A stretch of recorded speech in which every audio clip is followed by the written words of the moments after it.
নমস্কার, শিব শক্তি অ্যাস্ট্রো চ্যানেলে সকলকে স্বাগত জানাই। আশা করি সকলে আপনারা ভালো আছেন, ভালো থাকুন, সুস্থ থাকুন।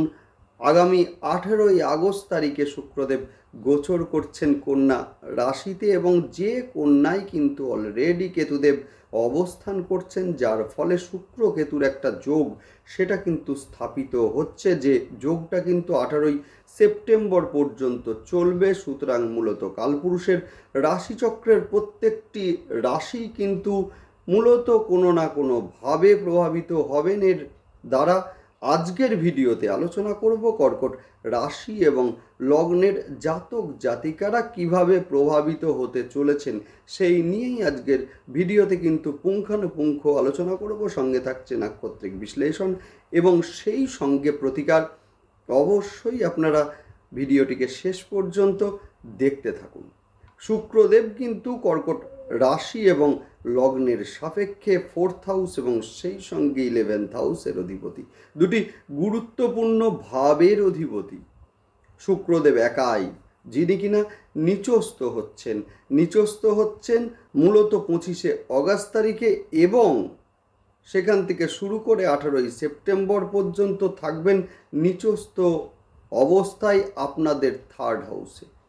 যার ফলে কিন্তু আমরা দেখব যে মায়ের শরীর নিয়ে যেমন একটা দুশ্চিন্তা সেটা তো থাকছেই, সেই সঙ্গে আমরা দেখব যে বাড়ি বা স্থাবর সম্পত্তি নিয়ে কিছুটা ঝুট ঝামেলা বা হঠাৎ করে সংসারে কিছু ঝামেলা মূলত চলে আসার একটা সম্ভাবনা সেটা কিন্তু এই সময়ে থাকছে। সেই সঙ্গে বলবো যে বন্ধুদের দ্বারা শত্রুতা, এইটাও কিন্তু অর্থাৎ গুপ্ত শত্রুতার শিকার, সেইটাও কিন্তু এই সময়ে মূলত লক্ষ্য করা যাচ্ছে। স্টুডেন্টদের ক্ষেত্রে বলবো শিক্ষায় কিছুটা ঘাটতি বা কিছুটা বাধার সম্মুখীন এই সময়ে হতে চলেছেন, যদিও উচ্চশিক্ষার ক্ষেত্রে সময়টি যথেষ্ট শুভ।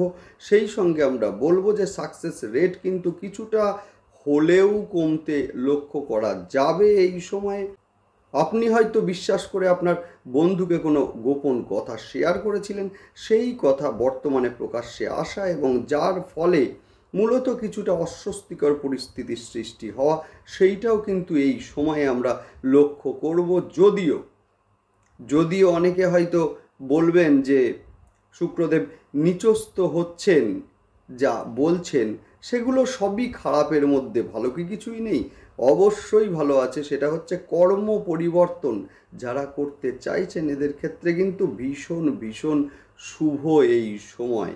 সেই সঙ্গে বলবো যে সেকেন্ড ম্যারেজের ক্ষেত্রে কিন্তু এই সময়ে যোগাযোগ ভীষণ ভালো এবং সেই সঙ্গে উচ্চশিক্ষার ক্ষেত্রেও কিন্তু এই সময়ে যথেষ্ট শুভ। যাই হোক, শুরু করছি বিস্তারিত আলোচনা। শুরুতেই সকলকে অনুরোধ করব, অবশ্যই আপনারা কিন্তু চ্যানেলটিকে সাবস্ক্রাইব করে নেবেন। দেখুন, গ্রহের গোচর সেটা স্বল্প সময়ের জন্যই হোক বা দীর্ঘ সময়ের জন্যই হোক, গ্রহের গোচরের একটা ইম্প্যাক্ট কিন্তু আমাদের জীবনে ভীষণভাবে পড়ে। যে কোনো সিদ্ধান্ত নেওয়ার পূর্বে কিন্তু গ্রহের গোচর বিশ্লেষণ করা সেটা কিন্তু ভীষণ জরুরি। না হলে কিন্তু আমাদের জীবনে বারংবার সমস্যার সৃষ্টি হবেই হবে। সুতরাং গ্রহের গোচর বিশ্লেষণ সেটা কিন্তু অবশ্যই জরুরি, এবং গ্রহের গোচর বিশ্লেষণ করে আপনারা সিদ্ধান্তগুলোকে নিন, সেইটা হচ্ছে সবথেকে বেস্ট একটি প্রতিকার। সেক্ষেত্রে কিন্তু সিদ্ধান্তে ভুল হওয়ার সম্ভাবনা যেমন থাকবে না, একইভাবে কিন্তু জীবন হয়ে উঠবে সফলতাপূর্ণ। অবশ্যই আপনারা চ্যানেলটিকে সাবস্ক্রাইব করে নেবেন, যাতে প্রতিটা ভিডিওর নোটিফিকেশান গ্রহের গোচরের সঙ্গে সঙ্গে সেগুলো কিন্তু আপনাদের কাছে খুব সহজে পৌঁছে যায়। যাই হোক, শুরু করছি বিস্তারিত আলোচনা। কর্কট রাশি, যেটা কিনা মূলত চর এবং সেই সঙ্গে জলতত্ত্বের একটি রাশি, যে কোনো পরিবেশে নিজেদেরকে মানিয়ে নেওয়ার একটা ক্ষমতা, অদ্ভুত একটা ক্ষমতা সেটা কিন্তু কর্কটের মধ্যে রয়েছে। সেই সঙ্গে কিন্তু চন্দ্র যদি শুভ অবস্থায় থাকে তো ভীষণ মিশুকে হয়ে থাকে, বন্ধু প্রিয় হয় এবং সেই সঙ্গে যথেষ্ট রোমান্টিক এবং ভ্রমণ প্রিয় হয়ে থাকে এরা।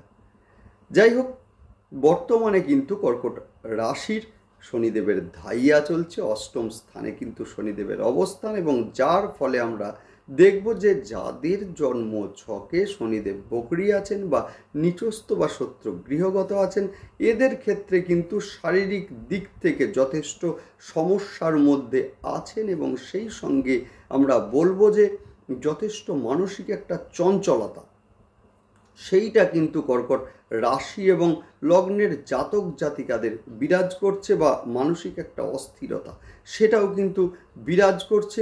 যদিও আগামী 25শে অগাস্ট তারিখে শুক্রদেব গোচর করছেন মূলত কন্যা রাশিতে, এবং শুক্র কেতুর একটা যোগ সেইটা কিন্তু আমরা কন্যায় দেখব, যার ফলে কিন্তু কর্কট রাশি এবং লগ্নের চতুর্থ স্থানের অধিপতি শুক্রদেব, যিনি কিনা তৃতীয় কেতু যুক্ত, ফলে বাড়ি বা স্থাবর সম্পত্তি নিয়ে একটা গুপ্ত শত্রুতার সৃষ্টি সেইটা কিন্তু হতে দেখব আমরা এই সময়।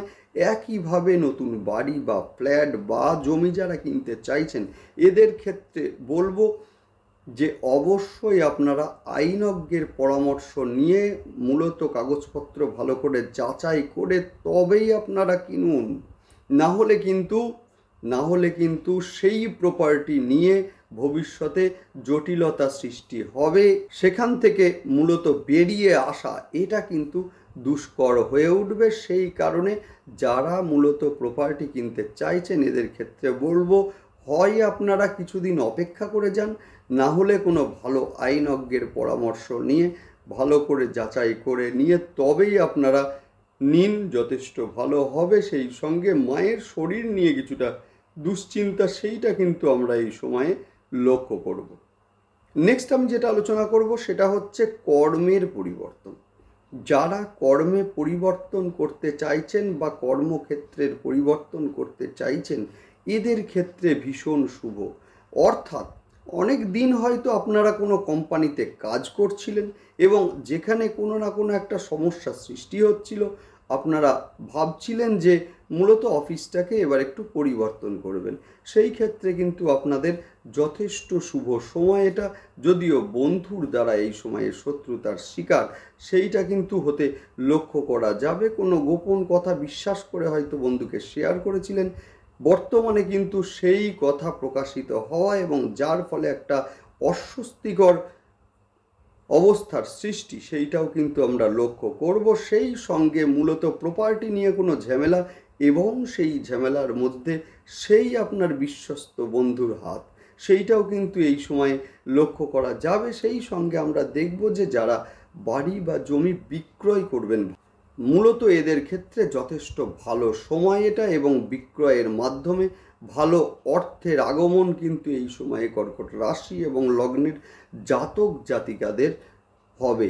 এবং একই সঙ্গে আরও একটি কথা উঠে আসে, সেটি হচ্ছে বাড়ি বা জমি যারা কেনা বেচা করছেন, এদের ক্ষেত্রেও কিন্তু এই সময় ভীষণ শুভ। হঠকারী সিদ্ধান্ত বর্জন করুন কন্যা রাশি এবং লগ্নের জাতক জাতিকারা। তবে স্বামী বা স্ত্রী বা বিপরীত লিঙ্গের মানুষের দ্বারা একটা সাপোর্ট সেইটা কিন্তু মূলত কর্কট রাশি এবং লগ্নের জাতক জাতিকাদের ক্ষেত্রে লক্ষ্য করা যাবে। যদিও এই সময়ে কোনো সমস্যায় পড়লে কোনো না কোনো মানুষের সাপোর্ট আপনি পাবেন, বা এমন কারো সঙ্গে হয়তো আলাপ হলো যার মাধ্যমে বা যার অ্যাডভাইসে আপনার অনেক সমস্যার সমাধান হয়ে যাচ্ছে, এমনও কিন্তু লক্ষ্য করা যাবে। ভাই বা বোনের দ্বারা মানসিক আঘাতপ্রাপ্ত হতে পারেন কর্কট রাশি এবং লগ্নের জাতক জাতিকারা। মিডিয়ার মধ্যে যারা আছেন, বিশেষ করে সোশ্যাল মিডিয়ার মধ্যে যারা আছেন, হতে পারে আপনার একটা কোনো ইউটিউবের চ্যানেল রয়েছে বা ফেসবুকের পেজ রয়েছে, অবশ্যই সেখান থেকে আপনি জনপ্রিয়তা অর্জন করতে পারেন এই সময়ে। সেই সঙ্গে বলবো উচ্চ শিক্ষার ক্ষেত্রে ভীষণ উন্নতির যোগ এই সময়ে রয়েছে। যাদের দেখা যাচ্ছে প্রথম বিয়ে ডিভোর্স হয়ে গিয়েছে, দ্বিতীয় বিয়ের সম্বন্ধ চলছে, এদের ক্ষেত্রে এই সময়ে কিন্তু যোগাযোগ তৈরি হবে এবং সেই সঙ্গে বিবাহও পরিণতি পাবে। এই সময়ে কিন্তু আমরা দেখব যে যারা সিওপিডির সমস্যায় ভুগছেন বা অ্যালার্জি বা চেস্ট ইনফেকশন, এদের ক্ষেত্রে কিন্তু সেই সমস্যা বাড়তে লক্ষ্য করা যাবে। সেই সঙ্গে কোমর, হাঁটু বা অস্থি সংক্রান্ত সমস্যায় ভুগতে পারেন কর্কট রাশি এবং লগ্নের জাতক জাতিকারা। সমস্যা যখন আছে, প্রতিকারও আছে। অবশ্যই আপনারা ভিডিওটিকে শেষ পর্যন্ত দেখতে থাকুন, প্রতিকার আলোচনা করব, সেগুলো আপনারা করুন, ভীষণ ভালো রেজাল্ট আপনারা পাবেন, আমাকে কমেন্টে অবশ্যই জানাবেন। নেক্সট আমি যেটা আলোচনা করব সেটা হচ্ছে নাক্ষত্রিক বিশ্লেষণ নিয়ে। শুরুতেই বলবো পুনর্বসু নক্ষত্র। মূলত পুনর্বসু নক্ষত্রের জাতক জাতিকাদের নতুন বাড়ি যারা কিনতে চাইছেন, এদের ক্ষেত্রে কিন্তু যথেষ্ট শুভ সময় এটা। সেই সঙ্গে আমরা বলতেই পারি যে কর্মের পরিবর্তন, সেইটা কিন্তু মূলত পুনর্বসু নক্ষত্রের জাতক জাতিকাদের রয়েছে। উচ্চশিক্ষার ক্ষেত্রে পুনর্বসু কিন্তু অনেক ধাপ এগিয়ে আছেন। নেক্সট আলোচনা করব পুষ্যা নক্ষত্রের জাতক জাতিকাদের সম্পর্কে। ব্যয় এই সময়ে বৃদ্ধি পাবে। মায়ের শরীর নিয়ে কিছুটা দুশ্চিন্তা বৃদ্ধি পেতে চলেছে পুষ্যার। সেই সঙ্গে পুরাতন রোগ বা ব্যথার প্রাদুর্ভাব, সেইটাও কিন্তু পুষ্যার এই সময়ে লক্ষ্য করা যাবে। নেক্সট আলোচনা করব শ্লেষা নক্ষত্রের জাতক জাতিকাদের। এই সময়ে মানসিক অস্থিরতা বা মানসিক একটা চঞ্চলতা, সেটা কিন্তু বৃদ্ধি পেতে লক্ষ্য করা যাবে। সেই সঙ্গে ব্যবসার ক্ষেত্রে কিছুটা লস ইন্ডিকেট করছে মূলত এই সময়ে। সুতরাং বিনিয়োগ করলে হিসাব করে করুন। মায়ের শরীর নিয়ে কিছুটা দুশ্চিন্তা, সেইটা কিন্তু এই সময়ে লক্ষ্য করা যাচ্ছে। হঠকারী সিদ্ধান্ত বর্জন করুন। নেক্সট আলোচনা করব যেটা সবশেষ, সেটা হচ্ছে প্রতিকার নিয়ে। যেহেতু বর্তমানে কর্কট রাশি এবং লগ্নের জন্মছককে কন্ট্রোল করছেন শনিদেব এবং সেই সঙ্গে রাহু এবং সেই সঙ্গে মূলত 25 থেকে 18 তারিখ পর্যন্ত শুক্রদেব। সুতরাং একটা কথাই বলবো, সেটা হচ্ছে প্রতি সোমবার এবং শনিবার করে রুদ্রাভিষেক আপনারা করুন এবং রুদ্রাভিষেকের শেষে কিছুটা কালো তিল মহাদেবের ওপরে অর্পণ করুন। যদিও বেলপাতা দেওয়ার পর ভীষণ ভালো রেজাল্ট আপনারা পাবেন। মহাদেব হচ্ছেন শনিদেবের গুরু এবং মূলত কালো তিল হচ্ছে শনিদেবের প্রতীক, যার ফলে গুরু শিষ্যের মিলন, ভীষণ সন্তুষ্ট হন এর ফলে শনিদেব। সেই সঙ্গে বলবো যে মা দক্ষিণাকালীর ধ্যান মন্ত্র দিনে একবার অন্তত পাঠ করুন। দেখুন না করেই দুর্দান্ত রেজাল্ট আপনারা পাবেনই পাবেন, আমাকে জানাবেন আপনারা কমেন্টে। সেই সঙ্গে বলবো যে নবমে রাহু বারবার কিন্তু ভাগ্য বিড়ম্বনার সৃষ্টি করছে। যে কোনো কাজ করতে যাচ্ছেন, ভাবছেন আজকে সাকসেস হবে, হঠাৎ করে আটকে যাচ্ছে। শ্বেত চন্দন ব্যবহার করুন। শ্বেত চন্দন অন্তত ফোঁটা হিসাবে গলায় বা কপালে অথবা কিছুটা শ্বেত চন্দনের কাঠ সঙ্গে রাখুন, দুর্দান্ত রেজাল্ট পাবেন। শুক্রদেব যাদের নিচস্থ আছেন বা শত্রু গৃহগত আছেন, এদের ক্ষেত্রে বলবো মূলত 25 তারিখ থেকে 18 সেপ্টেম্বর পর্যন্ত প্রতি শুক্রবার মূলত 6টা বাচ্চা মেয়েকে মিষ্টি খেতে দিন। দুর্দান্ত রেজাল্ট আপনারা পাবেনই পাবেন। সেই সঙ্গে সুগন্ধি পারফিউম ইউজ করুন।